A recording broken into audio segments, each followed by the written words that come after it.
हारिबा match को जीतीगला Bharat. World cup final पर जीति जाइथांता अफ्रिका, किंतु शेष में बाजी बदलीगला आ साउथ अफ्रिका जीतिबा मैच को मध्य हारिगला। हाँ दर्शक बंधु, सेंचुरियन रे खेला जाइथिबा तृतीय टी20 मैच रे भारत दक्षिण अफ्रिका को 11 रन रे पराजित करिछि।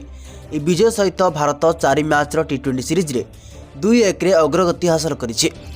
सुपर स्पोर्ट्स पार्क रे प्रथमे बैटिंग करथिबा भारत तिलक वर्मा शतक और अभिषेक शर्मा अर्धशतक बल 20 ओभर रे 6 विकेट हराई 219 रन हासिल करथिला। तेबे 220 रन रो विशाल लक्ष्य को प्रत्युत्तर देबाकू जाई south Africa team Marco Jansen को तोफानी अर्धशतक बल 20 ओभर रे 7 विकेट हराई मात्र 208 रन करि परिथिला। यदि संपूर्ण मैच विषय कथा हेबा ताहेले साउथ अफ्रिका टॉस जीति प्रथमे बोलिंग करबा पई निष्पत्ति नैथिला एवं प्रथमे बैटिंग करथिबा भारतर आरंभ अत्यंत खराब होइतिला। टीम रे प्रथम ओभर द्वितीय बॉल रे संजू सैमसन विकेट हराइथिले। संजू कौनसी खाता खोली पारि नथिले। अभिषेक शर्मा 25 बॉल रे तूफानी 50 रन करी बाहर गले। अभिषेक एवं तिलक मध्य 107 रन रो जरूरी पार्टनरशिप होइतिला। कप्तान सूर्य कुमार यादव 4 बॉल रे 1 रन करी पैविलियन फेरिथिले।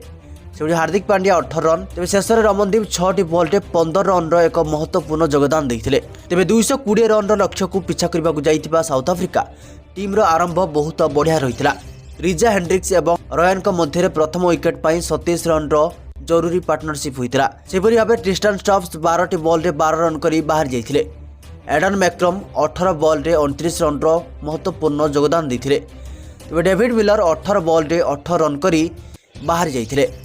तेज शेष में हेनरी क्लासन 22 बॉल रे 41 रन करथिले एवं लागुथिला भारत एइठारे ही मैच हारिजिवो। हेनरी क्लासन भारत को छाड़िबनी, वर्ल्ड कप रो प्रतिशोध नहीं जिवो। एथिसहित मार्को जॉनसन मध्य 17 बॉल रे 54 रन रो तूफानी पारी खेलिथिले, किंतु शेष में भारत कमबैक कला एवं हारुथिबा मैच को मध्य भारत जीतिगला। शेष भाग में अर्शदीप सिंह को जबरदस्त बोलिंग एवं सूर्य कुमार यादव को कैप्टेनसी बल रे भारत हारुथिबा मैच को मध्य साउथ अफ्रिका ठारू जीति नहीं गला।